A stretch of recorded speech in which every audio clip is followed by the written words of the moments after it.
Mr. Reidy, I have always been able to count on you for support when I needed it most, whether it's personal or political. And I can't tell you how grateful I am in the 2 years that I've served as mayor to know that with one sentence you can make a confusing and cumbersome meeting make nothing but sense. You're going to be missed, Jack, but we'll keep in touch. Thanks for everything. Worked with Jack for 10 of my 12 years. He come on the council in 1986, I believe, and I come on in 84. And he was a quick learner, and I got to know him fairly well. I didn't know him before he was on the council, but I got to know him fairly well after he was on the council. And I was chairman of the finance committee at the time, and I liked his attitude and so on and so forth. And I asked him about serving on the finance committee, and he says, well, I'm looking for somebody to golf with. So I said, okay, I don't golf much, but I'll come and golf if you want to be on the finance committee. So that's how Jack ended up on the finance committee. Jack has always met people well. He looks professional and has always handled himself in a professional manner with the public, and the city has been well served by him. Well, hello, Jack Reidy. Your old buddy Bob Lucino. You know, you didn't think you could retire without hearing from me, did you, Jack? I'd like to add my voice in thanksgiving for you. Thank you, Jack, for all you have meant to Missoula and all your many, many years serving on the city council. I've done a little math.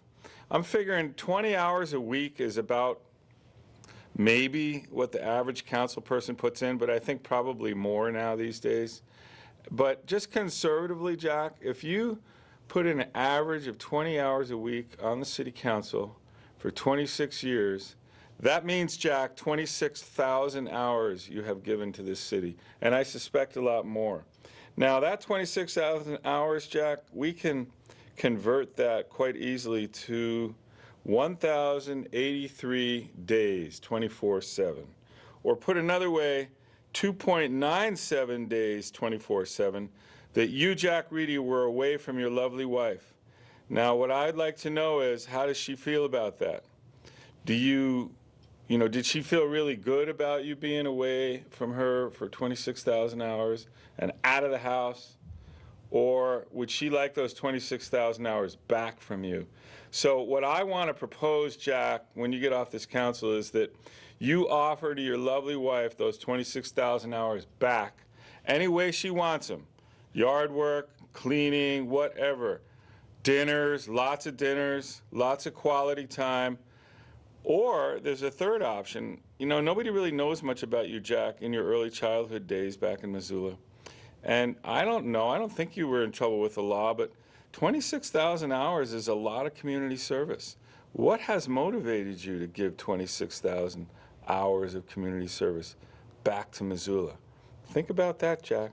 But in the meantime, thanks for all you have done for Missoula, and all the best. Bye-bye.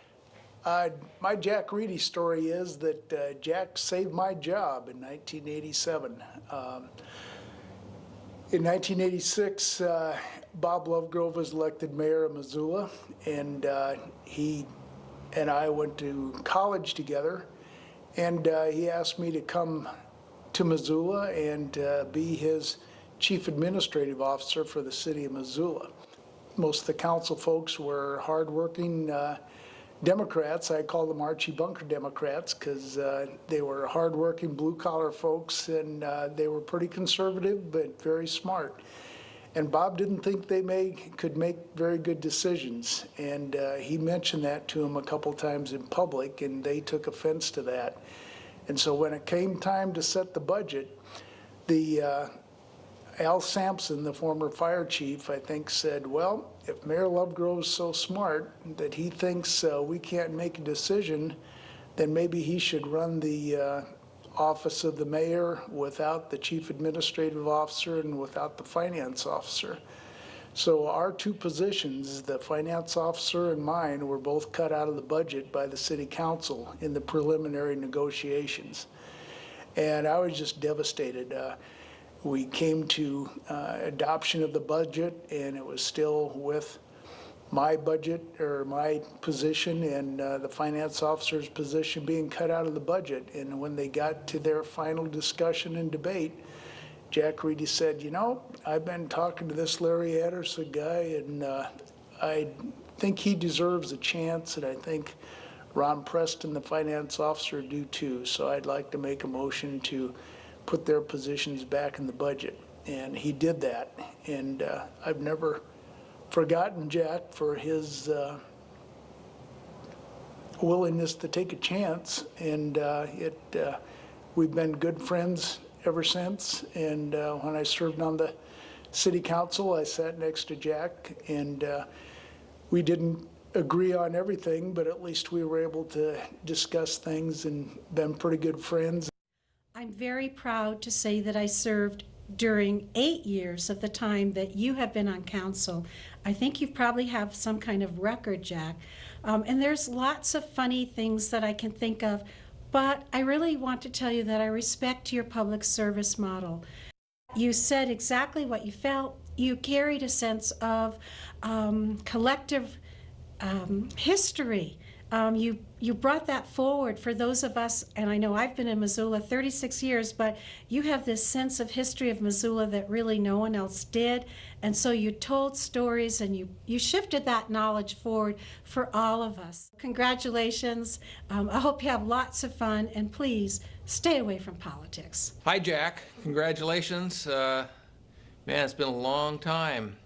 I don't quite know how you have been able to survive the last couple of years on council, since after the last set of elections you retired as council president, and that essentially left you without the excuse of leaving the PAZ meetings to go talk to the mayor. But I guess somehow you've managed to work it out. You know, one thing I remember the most clearly about you as someone who spent a long time on the north side is that you prided yourself in your speed, and you credited that to the young men on the north side who were always chasing you.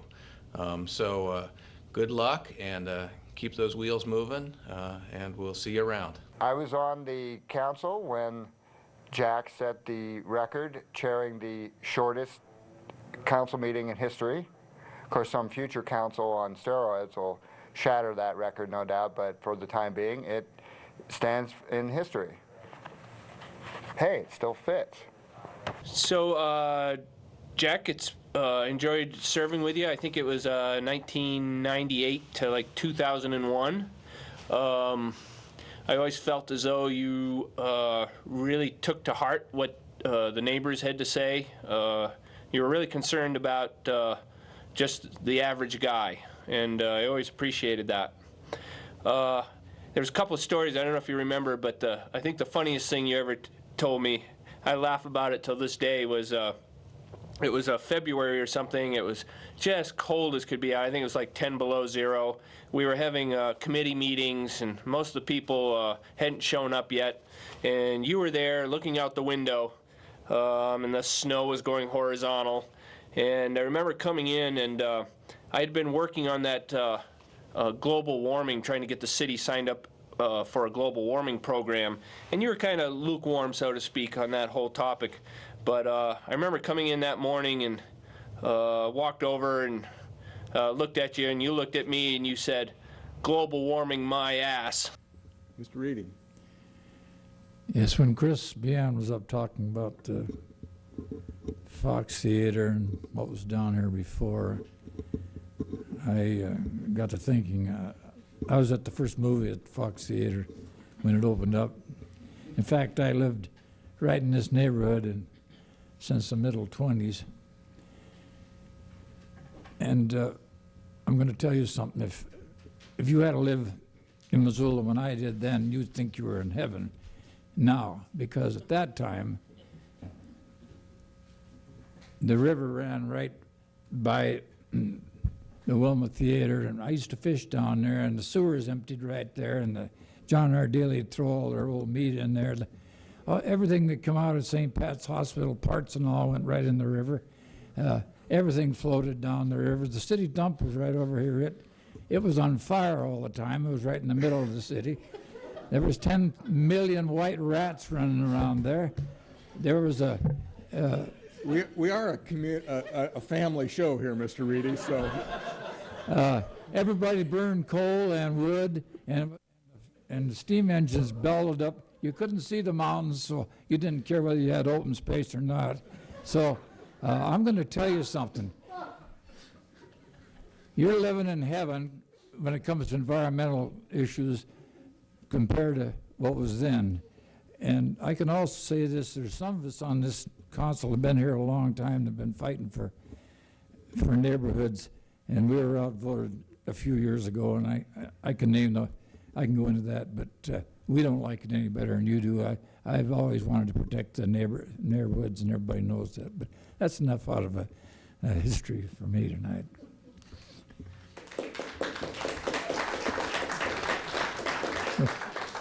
Thanks for all your work for both the Missoula Fire Department and for the city, Jack. You've done a fine job. Hi, Jack.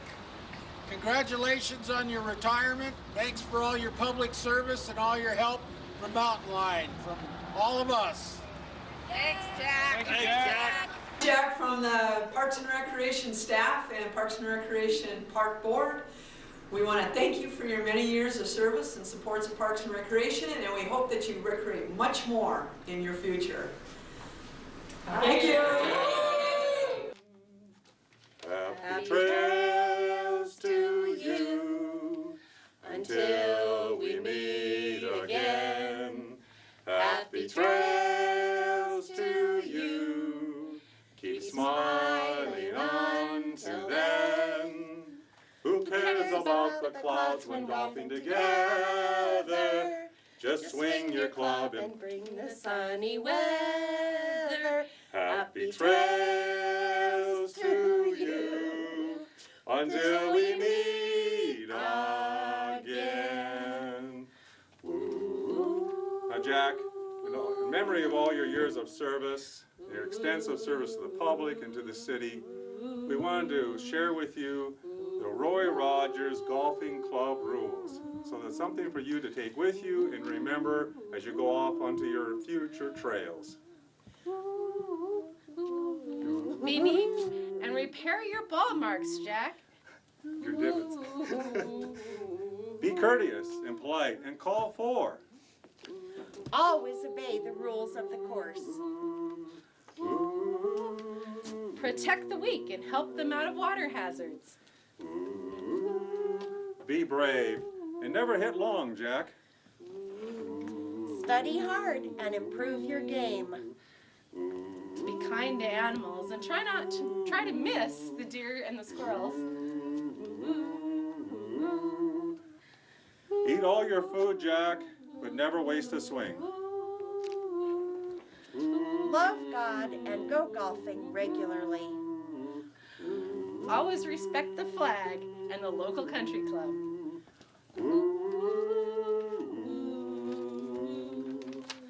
Happy trails to you until we meet again. Happy trails to you. Keep smiling on to them. Who cares about the clouds when golfing together? Just swing your club and bring the sunny weather. Happy trails to you until we meet again.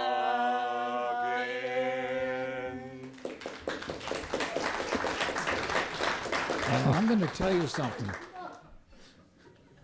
You're living in heaven